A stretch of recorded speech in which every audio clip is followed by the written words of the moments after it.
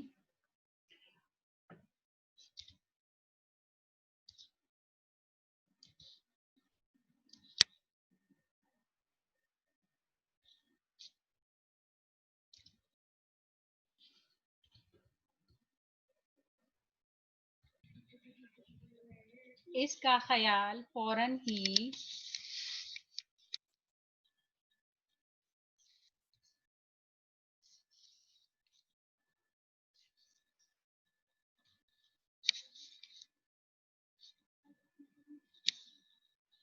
اپنی موجودہ حالت کی طرف دوڑ گیا۔ میں کیا ہوں اس وقت؟ دیکھنے والوں کی نظر میں یقیناً کوئی امیر کبیر آزاد خیال لڑکی، لیکن در حقیقت ایک مٹے ہوئے خاندان کی قابل لیکن پریشان حال لڑکی، بالکل یکی کی دھندلی لالٹین کی طرف، یعنی جو یکی اس کو قریب سے گزر رہے تھے اور اس کی روشنی جو ہے وہ اتنی زیادہ نہیں تھی، دھندلی سی تھی۔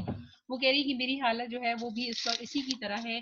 بظاہر تو وہ امیر نظر آ رہی تھی، لیکن اصل میں وہ ایک غریب خاندان سے تعلق رکھتی تھی، اور اس نے صرف دکھاوے کے لیے، جیسے کہ آپ کو افسانے کے نام سے بھی پتہ ہے ملمہ، کہ اس نے صرف دکھاوے کے لیے جو ہے وہ خوبصورت ریشمی عبایا پہنا ہوا تھا، اور بڑا خوبصورت اس کا سامان جو ہے بڑا خوبصورت تھا اس کے پاس، اور اس سے وہ صرف یہ ظاہر کر رہی تھی کہ وہ امیر کبیر ہے، لیکن در حقیقت وہ ایک غریب خاندان سے تعلق رکھ رہی تھی۔ تو اس وقت اس کو اپنی حالت پہ افسوس بھی ہو رہا تھا، اور وہ سوچ رہی تھی کہ آخر میں اس وقت کیا میری حیثیت جو ہے وہ اس وقت کیا ہے۔ رکھے دے تھے سامان اسی جگہ، کلی بولا، نہیں میں یہاں نہیں بیٹھوں گی، اس نے قدرے غصے سے کہا، پھر اندھیرے میں گھورنے لگی۔ اندھیری سڑک پر کرارے بوٹوں کی چر چر پیدا ہوئی اور ایک سایہ لرزتا ہوا آگے بڑھنے لگا۔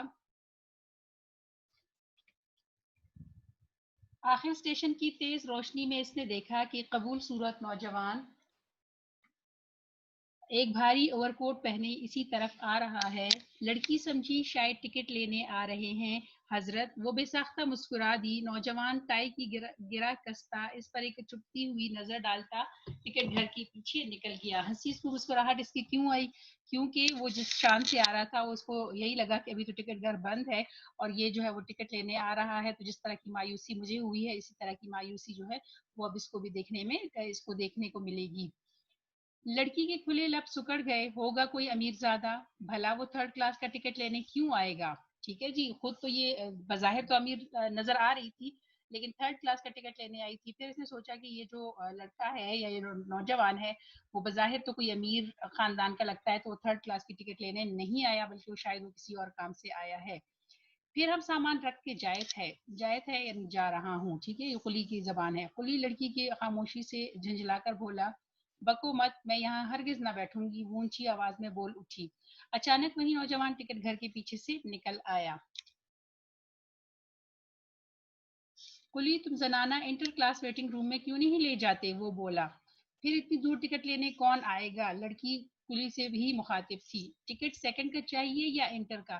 نوجوان بھی جیسے قلی سے پوچھ رہا تھا۔ وہ ایک لمحے کے لیے سناٹے میں آ گئی، پریشان ہو گئی، کیونکہ بظاہر جو اس کی حالت تھی اسے تھرڈ کلاس کا ٹکٹ تو نہیں لینا چاہیے تھا، اسے یا تو انٹر کلاس کا ٹکٹ لینا چاہیے تھا، یا یا تو اس کو سیکنڈ کلاس کا یا پھر انٹر کلاس کا ٹکٹ اگر وہ لیتی تو تبھی جو اس کی ظاہری حالت ہے وہ اس سے میچ کر رہی تھی، لیکن اصل میں تو وہ تھرڈ کلاس کا ٹکٹ لینے آئی تھی، اس لیے وہ گھبرا گئی کہ یہ نوجوان جو ہے جو پوچھ رہا ہے کہ مجھے کون سی کلاس کا ٹکٹ چاہیے، تو اب اس کو کیا بتایا جائے۔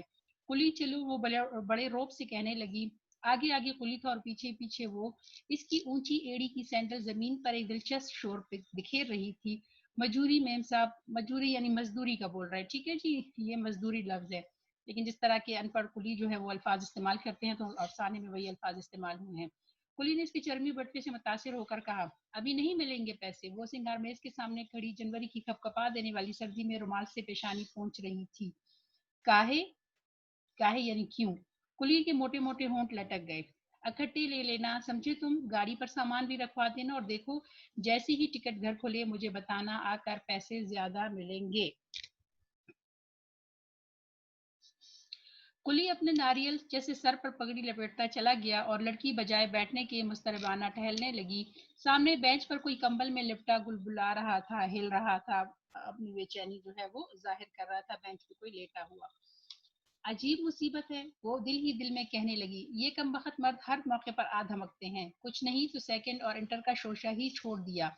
اب اسے کیا معلوم کہ اس نے اس وقت جو کچھ میرے پاس دیکھا بس یہی میری کل کائنات ہے۔ یعنی وہ اس کو غصہ آ رہا تھا کہ میری ظاہری حالت سے متاثر ہو کر اس نوجوان نے کیوں یہ کہہ دیا کہ تمہیں انٹر کلاس یا سیکنڈ کلاس کا ٹکٹ جو ہے وہ لینا چاہیے، اور اب اس کے سامنے اگر میں امیر ظاہر ہو گئی ہوں تو یہ بات جو ہے یہ اس کے لیے پریشانی کا باعث بن رہی تھی، اور اسے اس بات کا غصہ تھا کہ اسے جو نوجوان ہے اسے نہیں پتا کہ میرے پاس جو کچھ ہے بس یہی ساری چیزیں جو ہے یہ میری کل کائنات ہے۔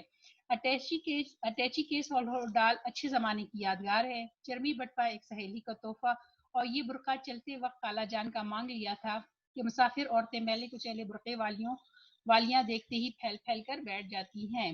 یعنی اس میں سے کوئی ایک چیز ایسی نہیں تھی، اگرچہ وہ قیمتی تھی یا تھوڑا سا دیکھنے میں اچھی تھی، لیکن اس میں سے کوئی ایسی چیز نہیں تھی جو اس نے خود خریدی تھی، بلکہ سہیلی نے تحفہ دے دیا، کسی نے کبھی کسی اچھے وقت میں ایک چیز جو ہے وہ اس کو کہیں سے مل گئی، اور اسی طرح برقع جو خوبصورت ریشمی برقع تھا اور جس سے اس کی ظاہری حالت جو ہے وہ امیرانہ لگ رہی تھی، تو یہ تمام چیزیں، وہ اس کا خالہ کا برقع تھا تو وہ کہہ رہی کہ یہ تمام چیزیں جو ہے یہ تو میں نے صرف اپنے دکھاوے کے لیے اس کو پہنی ہوئی ہیں، اور اس کو میری حقیقت جو ہے وہ نہیں پتا۔ آج ہی دوپہر کو تو چچا جان کی بیماری کا خط ملا تھا، امی جان کا خیال تھا کہ اگر گھر سے کوئی انہیں دیکھنے چلا جاتا تو اچھا تھا، ورنہ وہ یہی کہیں گے کہ ہم نے تو بھائی کے مرنے کے بعد بھاوج اور بھتیجے بھتیجوں کا اتنا خیال کیا کہ پیسے کو پیسہ نہ سمجھا، لیکن وہی برے وقت کے ساتھ ہی نہیں۔ اچھا جی، اب یہ دوبارہ جو ہے اس کی سوچ جو ہے پرانے اپنے اس وقت جب وہ گھر سے چل رہی تھی تو اس وقت کی طرف چلی جاتی ہے، اور وہ یہ سوچ رہی ہوتی ہے کہ جب دوپہر کو چچا کی بیماری کا خط ملا تھا، وہ چچا جس نے ان کی تیمارداری کی تھی، سوری جنہوں نے ان کی جو ان کا خرچہ چلاتے تھے وہ بیمار تھے، اور ان کا امی کا یہ خیال تھا کہ کسی کو اس کی عیادت کے لیے چلے جانا چاہیے تھا، لیکن چونکہ گھر میں کوئی اور موجود نہیں تھا اس لیے لڑکی جو ہے وہ تیار ہو جاتی ہے اپنے چچا کی عیادت کے لیے جانے۔ یعنی یہ سفر وہ کیوں کر رہی ہے؟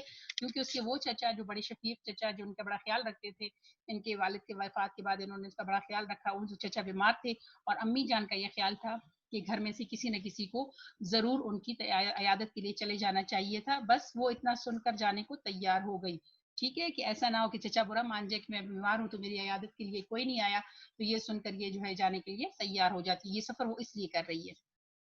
امی جان نے جانے کب سے 3 روپے جوڑ کر رکھے تھے، سو نکال کر دیے کہ تم عقیل کو ساتھ لے کر چلی جاؤ۔ عقیل بچہ ہی صحیح لیکن ہے تو لڑکا۔ اب یہاں پہ بھی ہمارے ایک معاشرے کی جو عام سوچ ہے اس کے بارے میں بتایا گیا ہے کہ لڑکیاں جو ہے وہ اکیلے سفر نہیں کر سکتی، اور ان کے ساتھ ایک مرد کا ہونا، چاہے وہ بچہ ہی کیوں نہ ہو، ایک لڑکے کا ہونا جو ہے وہ ضروری ہے۔ بس یہی ان کی بات تو مجھے زہر معلوم ہوتی ہے، جانے وہ لڑکیوں کو کیا سمجھتی ہیں۔ میں نے ان سے پوچھا کہ میں کیا کوئی لڈو پیڑا ہوں جو کوئی کھا لے اور عقیل کو دیکھ کر ڈر کے مارے اگل دے گا، یعنی عقیل میری کیا حفاظت کرے گا، وہ تو خود چھوٹا سا بچہ ہے۔ آخر سلمہ اور رضیہ بھی تو لڑکیاں ہیں، کیسے مزے میں تنہا سفر کیا کرتی ہیں۔ اس پر انہوں نے کہا بھائی وہ بڑے آدمی کی لڑکیاں ہیں۔ میں نے جواب دیا واہ، تب تو انہیں بلا مبالغہ 1 درجن نوکروں کے جھرمٹ میں سفر کرنا چاہیے۔ یعنی اگر وہ امیر لوگوں کی لڑکیاں جو ہیں اگر اکیلے سفر کر سکتی ہیں تو غریب کی بچیاں کیوں نہیں کر سکتی؟ ایسا اگر ہوتا تو ان کو تو اپنے ساتھ نوکروں کی ایک فوج لے کر چلنا چاہیے تھا، اس کا یہ خیال تھا۔ چونکہ ہم غریب ہیں اس لیے ایک ہی کا خرچہ سفر نکالنا مشکل ہے، کجا ایک ننھے محافظ کے ساتھ جس کی حفاظت خود مجھ پر فرض ہوگی۔ غرض گھنٹوں ان سے بحث کی، تب کہیں جا کر عقیل صاحب کے پہرے سے نجات ملی۔ یعنی اس نے بحث بڑی کی اپنی والدہ سے کہ میں اس کو ساتھ نہیں لے کے جاؤں گی کیونکہ اس کی حفاظت مجھے کرنی پڑے گی، وہ تو اتنا چھوٹا ہے کہ وہ میری حفاظت کیا کرے گا، ٹھیک ہے۔ تو پھر آخر وہ مان جاتی ہیں اور یہ اکیلے سفر پہ اس کو اجازت مل جاتی ہے سفر کرنے کی۔ کھانسی کی کھوکھو سے وہ چونکی، یعنی اس کی جو وہ سوچ رہی تھی وہ سوچ سے نکل آئی۔ کمبل کی گھٹڑی کھڑی اور ایک جھریوں کا مارا بگلے کے پاس جیسے سفید بالوں کا چہرہ اس کے سامنے تھا۔ وہ اپنی ڈھیلی ڈھالی فراک، ترشے ہوئے بال اور ٹرنک پر رکھے ہوئے ہیٹ سے کوئی عیسائی بڑھیا معلوم ہو رہی تھی۔ یعنی جو اس کا ظاہری حلیہ تھا جو سفید بال تھے اور اس نے ڈھیلی ڈھالی فراک پہنی ہوئی تھی، اسی طرح اس کے بال جو ہے وہ کٹے ہوئے تھے اور ہیٹ بھی موجود تھی، تو اس کو صاف پتہ چل رہا تھا کہ یہ کوئی بوڑھی عورت جو ہے یہ عیسائی ہے جو اس کے یہاں پہ بینچ پہ جو ہے وہ بیٹھی ہوئی ہے۔ لڑکی نے ایک سخت تنقیدی نگاہ اس سوکھی مونڈی بڑھیا پر ڈالی اور پھر دل ہی دل میں خشک سات پر افسوس کرنے لگی۔ یعنی اسے افسوس ہونے لگا کہ اب اس بڑھیا سے کیا بات کی جائے گی اور اتنا ٹائم جو ہے وہ کیسے گزارا جائے گا۔ کاش اس پھوکر کے پانی کی طرح ساکت بڑھیا کے بجائے کوئی سمندر کی سی بے چین نوجوان لڑکی یہاں ہوتی جو اس کے ریشمی سیاہ برقعے میں دہکتے ہوئے چہرے کو رشک سے دیکھتی، یعنی اگر کوئی جوان لڑکی ہوتی تو اس کے ساتھ گپ شپ لگاتی ہے، اس کی حسن کی تعریف کرتی ہے، اس کے برقعے کی تعریف کرتی، لیکن اب اس بڑھیا سے اس کو کوئی امید نہیں تھی، کیونکہ اس کو لگا کہ یہ بڑھیا جو ہے یہ اب کیا میری تعریف کرے گی، وہ تو بیچاری خود جو ہے نا کھانس کھونس کے بیٹھی ہوئی ہے۔ کلی نے اندر آ کر لڑکی کو بتایا کہ ٹکٹ گھر کھل گیا ہے۔ لڑکی اٹھ کر اس کے ساتھ بولی، راستے میں وہ برابر ادھر ادھر دیکھتی جاتی کہ کہیں وہ نوجوان اسے تھرڈ کلاس کا ٹکٹ لیتے نہ دیکھ لے، کیا کہے گا اپنے دل میں وہ، لیکن وہ کہیں نظر نہ آیا۔ لڑکی نے اطمینان سے ٹکٹ لے لیا۔ اب ظاہری بات ہے یہ بھی فکر تھی کہ جو ملمہ اس نے چڑھایا ہوا ہے کہیں اس کو پتہ نہ چل جائے، کیونکہ وہ لڑکا تو اسے امیر سمجھ رہا تھا اور اس کا خیال تھا کہ وہ جو ہے وہ تھرڈ کلاس کا ٹکٹ نہیں لے گی بلکہ انٹر کلاس کا ٹکٹ لے گی۔ تو اب اگر اس کو یہ لگا، اس نے اس کو تھرڈ کلاس کا ٹکٹ خریدتے ہوئے دیکھ لیا، تو وہ یہ سوچ رہی تھی کہ اس پر میری غربت جو ہے وہ آشکارا ہو جائے گی۔ اچھا جی، آج کے لیے اتنا ہی۔